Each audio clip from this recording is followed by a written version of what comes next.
पिछले रूल में हमने समझा था कि 10,000 से कम के पेटी क्लेम्स सेंटर और स्टेट एक दूसरे के अगेंस्ट नहीं भेजते, लेकिन सवाल ये है किस क्लेम को पेटी और ओकेजनल माना जाए।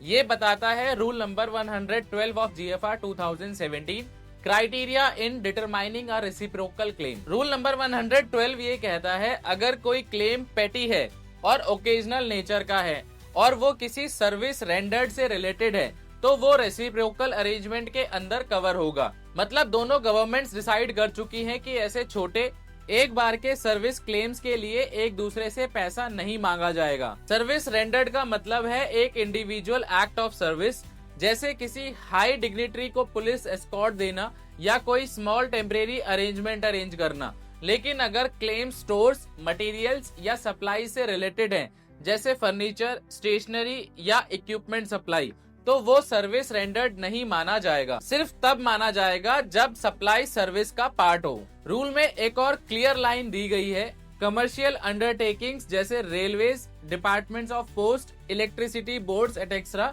उनके क्लेम रेसिप्रोकल अरेंजमेंट में नहीं आते, यानी इनका पैसा वैसे ही सेटल होगा जैसे पहले होता था, through proper billing and accounting. और अगर कभी कंफ्यूजन हो कि क्लेम अरेंजमेंट के अंदर आता है या नहीं, तो उसका डिसीजन म्यूचुअल कंसल्टेशन से सेंटर और स्टेट मिलकर करेंगे, मतलब कोई यूनिलेटरल डिसीजन नहीं। तो सिंपल शब्दों में रूल नंबर 112 ये कहता है कि सिर्फ पेटी और ओकेजनल सर्विस बेस्ड क्लेम्स ही छोड़े जाएंगे, सप्लाई बेस्ड या कमर्शियल डिपार्टमेंट के क्लेम्स नहीं। ये रूल गवर्नमेंट ट्रांजैक्शन में फेयरनेस और क्लैरिटी मेंटेन करता है।